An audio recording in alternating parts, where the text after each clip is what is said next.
It's now 9:31 and I'm calling this meeting to order. As permitted by the Governor's Disaster Declaration of February 3rd, the determination has been made that an in-person meeting is not practical or prudent for this committee. To ensure as transparent and open a meeting as possible, we posted the meeting materials approximately 1 week in advance. We'll provide a recording of this meeting linked on our website, and we'll take all votes by roll call. Let's go ahead and begin with a roll call of the voting members in attendance. Sarah? Good morning, everyone. If anyone is sitting in for a regular member, please state your name when I call the member's name. Starting with Dan Burke. Present. Kevin O'Malley. Present. Jeff Shriver. This is Grant Davis. I'll sit in for Jeff Shriver. All right, perfect. Mayor Shelkey. Here. Mayor Rockingham. Here. President Gallagher. Here. Kama Dobbs. I am here. All right, and our non-voting advisory members, we have John Donovan. Here. Tony Green. Here. Tara Orban. Present. Heather Mullins. Present. And Chad Riddle. Present. Here. Thank you. All right, thank you, Sarah.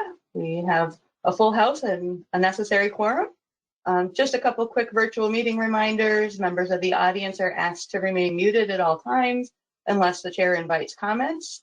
Likewise, committee members should mute themselves when not speaking to minimize background noise, and are reminded when making a motion to please state your name. Finally, staff is monitoring the chat box throughout this meeting, so if you need to communicate with staff, you can do so through that chat box.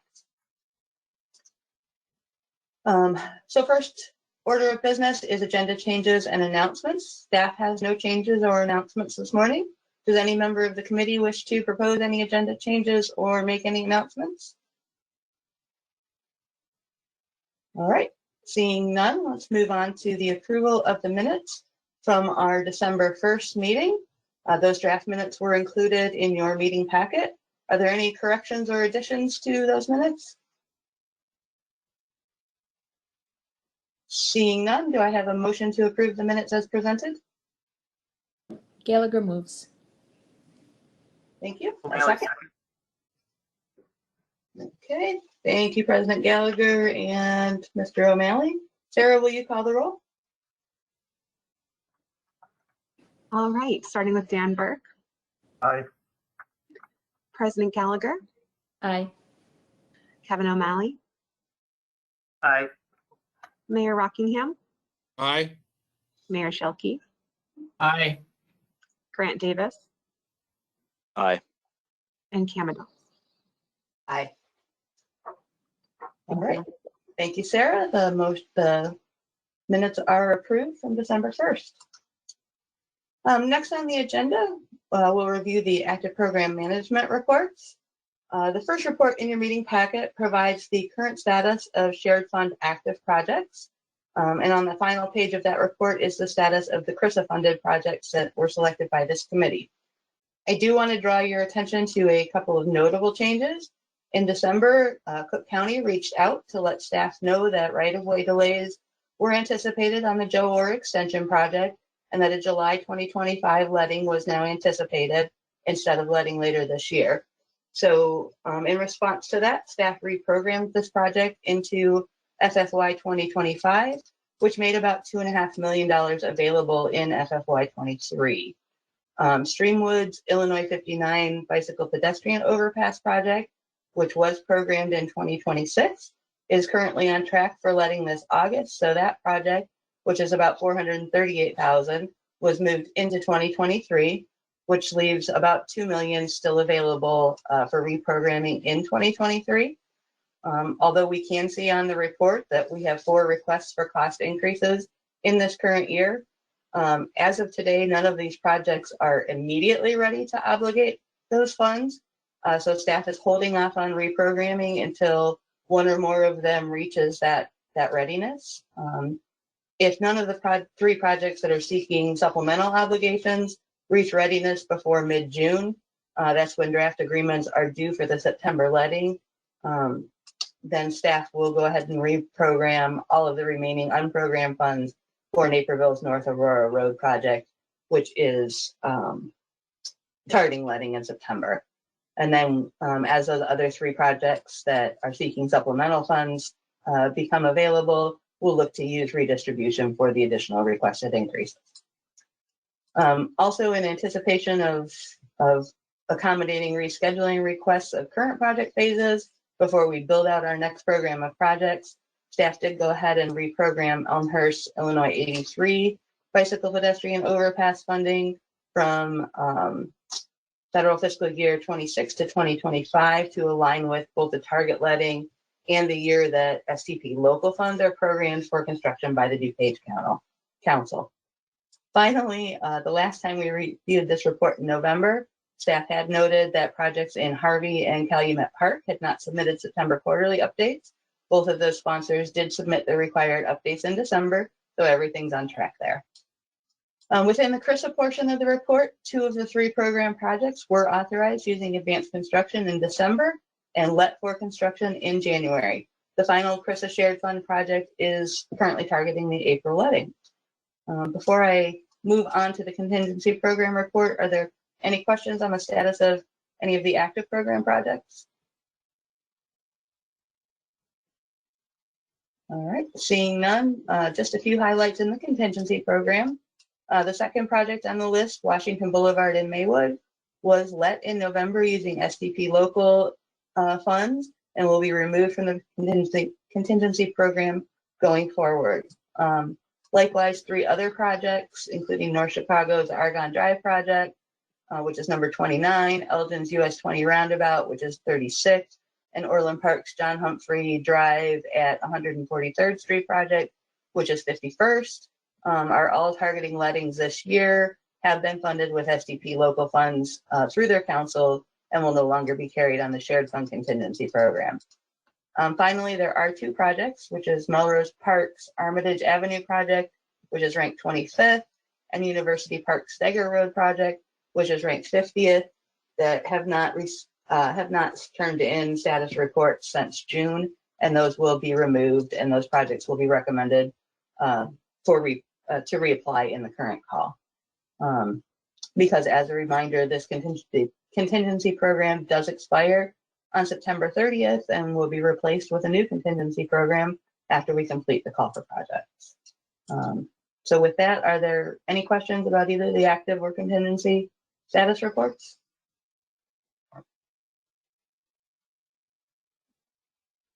All right, seeing none, Mary will go ahead and give us our regional accounting update for this month. Good morning. The accounting update in your packet reflects programming and obligation actions through January 31st, including the reprogramming actions reported in the active program status report. So far in FFY 2023, only 2.4 million, or about 3%, of the available shared funds have been obligated. An additional 30 million is anticipated to be obligated by April. On the local side, 13% of local program funds have been obligated so far in FFY 2023. And lastly, for the CRISA program, 40% of funds programmed by this committee have been obligated, along with 46% of the locally programmed funds. Are there any questions regarding the accounting summaries?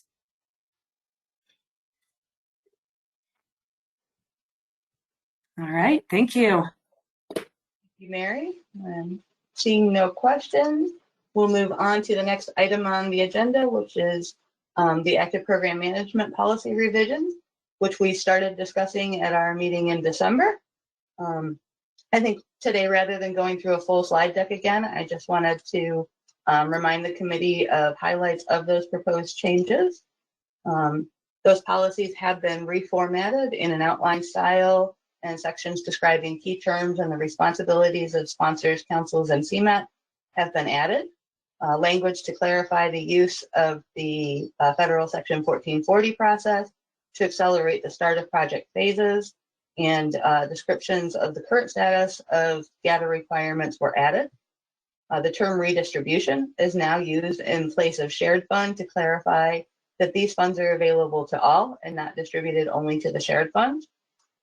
More detailed guidelines, requirements for completing quarterly updates were added for sponsors, along with transparency and record-keeping guidance for selecting bodies. More thorough explanation of the regional accounting procedures was also added to the policies. Based on lessons we've learned through the first 4 years of implementing these policies, some procedural revisions are proposed to clarify when reprogramming really is a must and when cost changes should be requested and approved.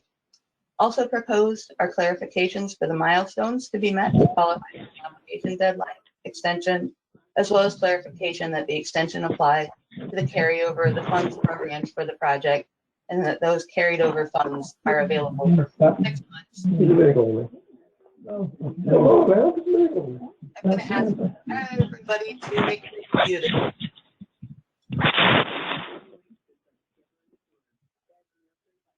All right. So picking up clarification that the extension applies to the carryover of funds program.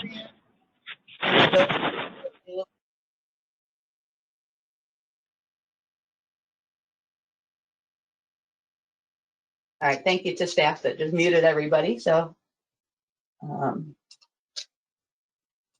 again, carrying on, extended project phases that don't obligate during those 6 months will no longer be removed from the program. However, council marks or the shared funds in the case of our program will be reduced at the end of the 6 months, which may require the shuffling of other projects to maintain fiscal constraint. To be less disruptive to the flow of projects, councils will be able to plan for the use of redistribution on projects that are targeting later authorization dates. Finally, revisions to the standard program development schedule were proposed to shift final MPO policy committee approval to June rather than October, beginning with the next local call for projects. This final piece of the proposal did garner some concerns from some of the individual councils. Since our discussion in December, staff did add language to the proposed policies to provide flexibility for that next call for projects, allowing each council to set their own schedule so long as they have their calls open for at least 6 weeks and allow for at least 30 days of public comment. That's kind of the highlights. Are there any additional questions or comments regarding the revisions to the active program management policies before we consider a motion to approve?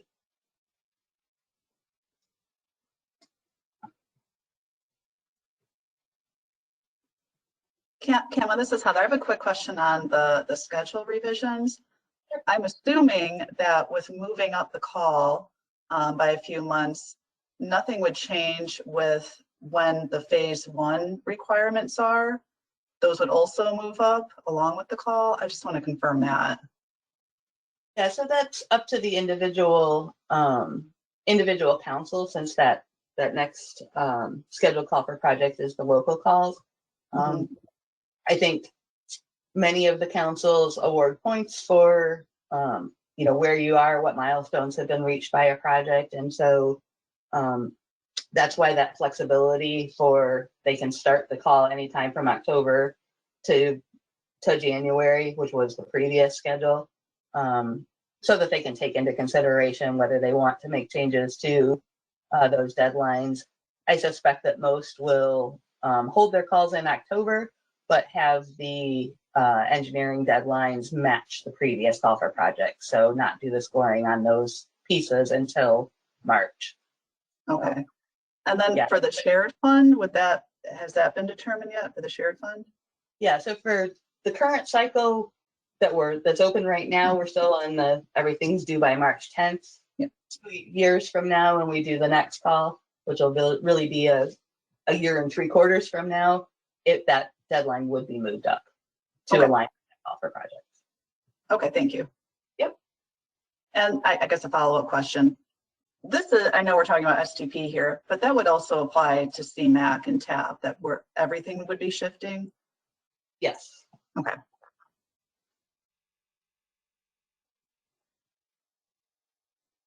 Other questions, comments? from members of the committee? Go ahead, Jeff. Or Kevin.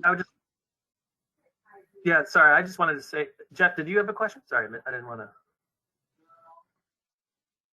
No, maybe not. Sorry, I just want to say, thank you for the, we paused this a month and I just want to appreciate that time. It gave us a chance to really review it, and we had a really good conversation with you, Kama, and you answered all our questions really thoroughly and all that. So I just want to say thank you.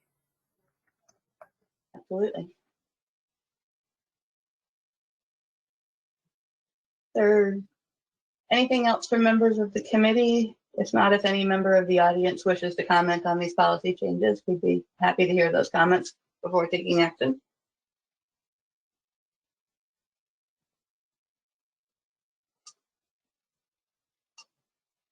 All right, seeing none, do we have a motion to approve these policy changes and make them effective immediately? Mayor Rockingham, I'll make that motion. Do I have a second? O'Malley will second. Thank you, Kevin. Any further discussion? Hearing none, Sarah, will you go ahead and call the roll? All right, we'll start with Dan Burke, Aye. Kevin O'Malley, Aye. Jeff Shriver, President Gallagher, Yes. Mayor Rockingham, Aye. Mayor Shilkey, Yes. and Kama. Yes. All right, that motion carries. Thank you, everyone, for having the conversations since our December meeting, and hopefully these slight modifications to the policies help us to continue to move forward towards obligating the funds in this region. Next on the agenda is just a quick reminder that the call for shared fund as well as CMAQ carbon reduction and TAP funded projects is currently open. All of the information and resources for applicants are posted at cmap.is/2023 call for projects, which is a much quicker way to get to that information than wading through the menu structure. Staff did hold an informational webinar as well as an open Q&A session back in January. Recordings of both of those sessions, as well as a recorded ETIP training, are available on that Call for Projects website, along with all of the application materials. As of this morning, there's about 25 applications in progress within the ETIP database. So I expect that'll ramp up here in the next week or so. Ahead of that soft deadline for local agencies to save their applications as final and submit them for their planning liaisons to review for completeness. That soft deadline is February 24th, and then all applications and attachments need to be submitted by 5 p.m. on March 10th. Were there any questions about the open call for projects? As long as we're running quickly this morning. All right. Seeing none, do any members of the committee have any other business that they would like to discuss this morning?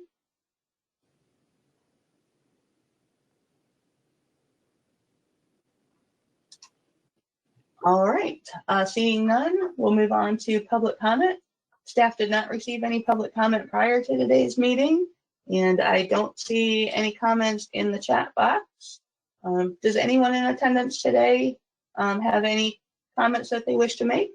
If so, go ahead and unmute yourself and let us know your comments.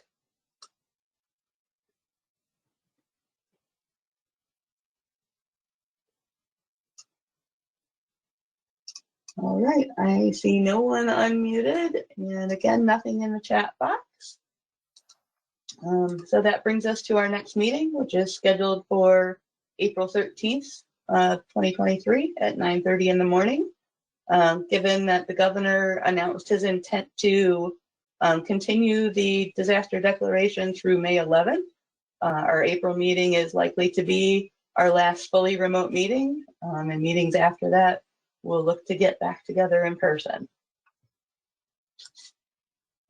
So there being no other business, can I get a motion to adjourn this morning? Gallagher Burke. moves. All right. I'll take President Gallagher's motion and Dan Burke as a second. We can adjourn on a voice vote. All in favor of adjourning this meeting at 9:51? Aye. Aye. Anyone opposed to adjourning this morning? All right. Thank you, everyone, for joining this morning. Have a good day. Thank you. Thanks all. Thank you.